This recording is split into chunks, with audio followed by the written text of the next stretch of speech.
আসসালামু আলাইকুম, সবাইকে স্বাগতম নতুন একটা ভিডিওতে। আশা করি সবাই ভালো আছেন।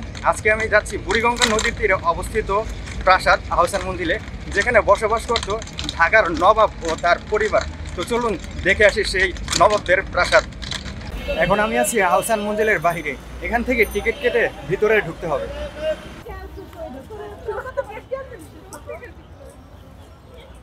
এই যে ফাইনালি আমি প্রবেশ করলাম আহসান মঞ্জিলে। নবাবদের সেই প্রাসাদ, এখানেই বসবাস করতেন নবাব ও তার পরিবার।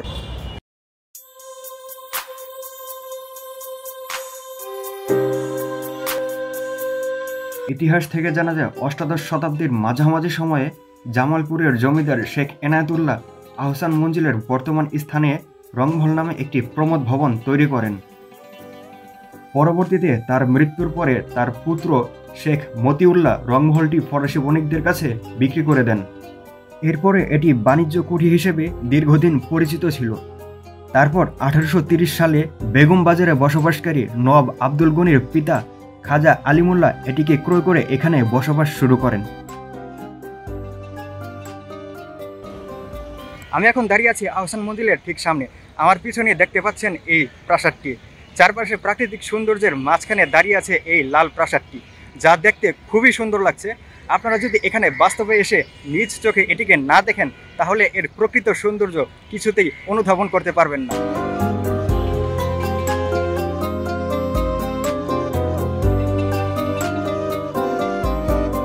এই বাসভবনকে কেন্দ্র করে Khwaja Abdul Gani Martin and company নামক একটি ইউরোপীয় নির্মাণ ও প্রকৌশলী প্রতিষ্ঠানকে দিয়ে এটির একটি মাস্টার প্ল্যান তৈরি করেন, যার প্রধান ইমারত ছিল এই আহসান মঞ্জিল। 1859 সালে নবাব আব্দুল গনি প্রাসাদটির নির্মাণ কাজ শুরু করেন, যা 1872 সালে সমাপ্ত হয়। তিনি তার প্রিয় পুত্র খাজা আহসানুল্লাহর নাম অনুসারে এর নামকরণ করেন আহসান মঞ্জিল। আমার পিছনে যেই সেতুটি দেখতে পাচ্ছেন, এটি মূলত দুটি প্রাসাদকে একসাথে সংযুক্ত করেছে। এখান দিয়েই তখন চলাফেরা করা হতো। প্রাসাদের ভেতরে প্রবেশ করিয়ে দেখতে পাবেন সে সময় সৈনিকদের প্রতিরক্ষার জন্য ব্যবহৃত বর্ম।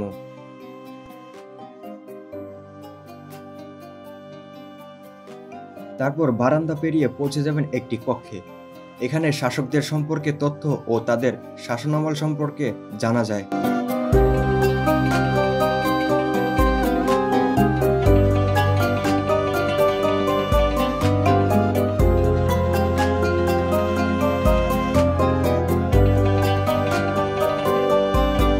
তারপরের কক্ষে প্রবেশ করে দেখতে পাবেন নবাব আমলের দৈনন্দিন জীবনে ব্যবহৃত কিছু জিনিসপত্র।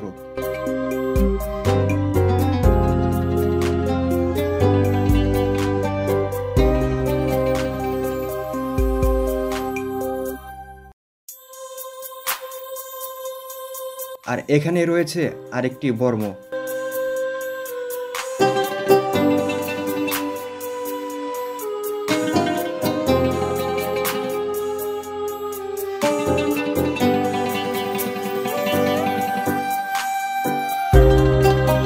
এরপর এখানে দেখতে পাবেন সে সময় ব্যবহৃত থালা বাসন সহ বিভিন্ন ধরনের তৈজসপত্র, যা নবাবদের পরিবারে ব্যবহার করা হতো।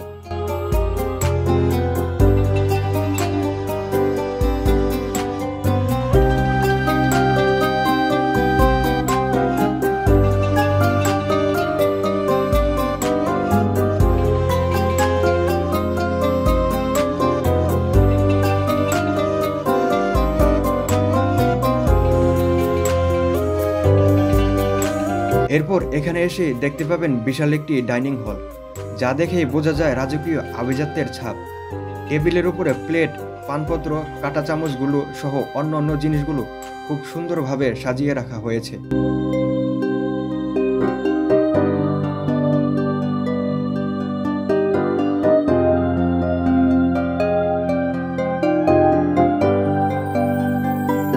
এখানে রয়েছে বিশাল একটি হাতির মাথার খুলি এবং পাশে রয়েছে কাঠের উপর সুন্দর কারুকার্যে তৈরি করা একটি পর্দা। প্রাসাদের নারীরা পর্দার ওপারে দাঁড়িয়ে বাহিরের মানুষের সাথে কথা বলতেন।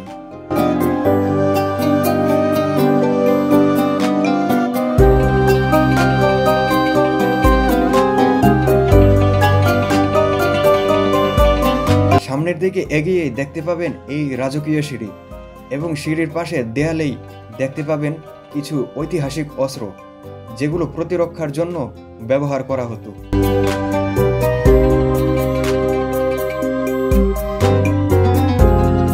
এখানে দেখতে পাবেন নবাব আমলে ব্যবহৃত কিছু প্রাচীন চিকিৎসা সরঞ্জাম যেগুলো রোগ নির্ণয় ও চিকিৎসার জন্য ব্যবহার করা হতো। এই অংশ পেরিয়ে পৌঁছে যাবেন একটি ঐতিহাসিক কক্ষে যেটি আজ পরিচিত মুসলিম লীগ কক্ষ নামে, তবে একসময় এটি ছিল নবাবদের দরবার হল। এখানে সে সময় বিভিন্ন ধরনের রাজনৈতিক ও কূটনৈতিক বিষয় নিয়ে আলোচনা করা হতো। এখানে রয়েছে সে সময়ের অসংখ্য নিদর্শন।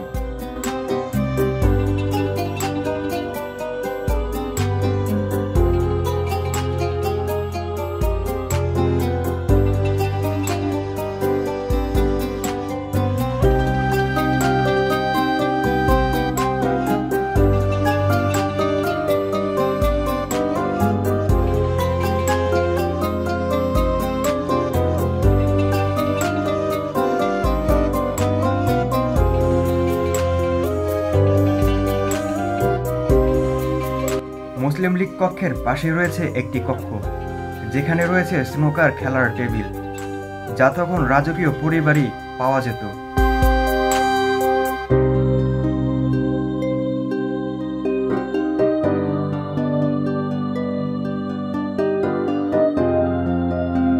এই কক্ষে এসে দেখতে পাবেন কিছু লোহার সিন্ধুক।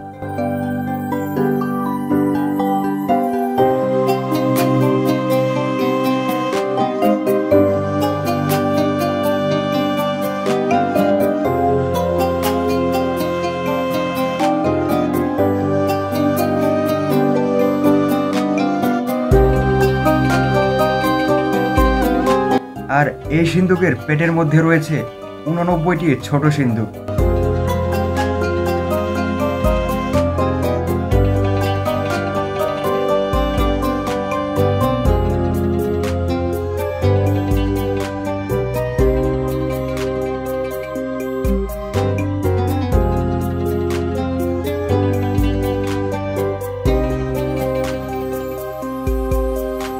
এরপরে রয়েছে আরেকটি ঘর যেখানে দেখতে পাবেন নবাব পরিবারের বংশ তালিকা আর বিভিন্ন রকমের দলিলপত্র।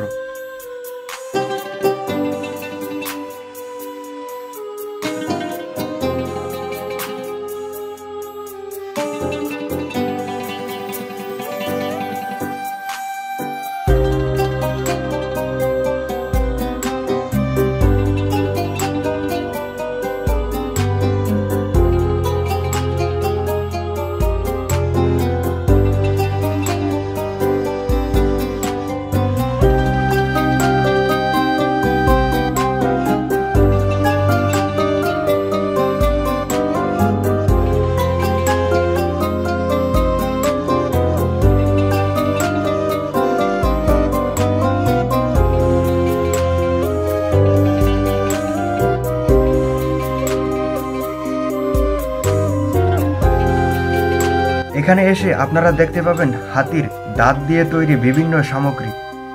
প্রতিটি জিনিসের রয়েছে অসাধারণ নকশা ও চিত্রশৈলী।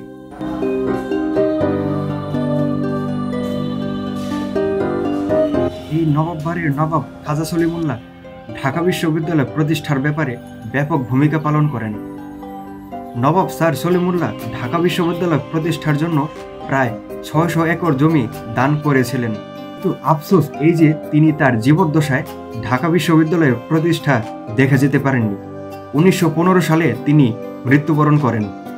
এছাড়া এই বাড়িতে বসেই গঠিত হয়েছিল নিখিল ভারতীয় মুসলিম লীগ। আহসান মঞ্জিল নবাব আমলে ঢাকার সবচেয়ে দৃষ্টিনন্দন প্রাসাদ ছিল, কিন্তু দেশ ভাগের পর জমিদার প্রথা বিলুপ্ত হলে 1952 সালে সরকার নবাব এস্টেট অধিগ্রহণ করার পর এখানকার সর্বশেষ নবাব খাজা হাবিবুল্লাহ প্রাসাদটি ছেড়ে চলে যান। এরপর 1992 সাল থেকে এটি জাতীয় জাদুঘরের নিয়ন্ত্রণে আনা হয়। আজকের ভিডিও এই পর্যন্তই। দেখা হবে আপনাদের সাথে পরবর্তী ভিডিওতে। সেই পর্যন্ত সবাই ভালো থাকবেন। আর ভিডিওতে যদি ভালো লেগে থাকে তাহলে একটি লাইক আর চ্যানেলটিকে সবাই সাবস্ক্রাইব করে দিবেন।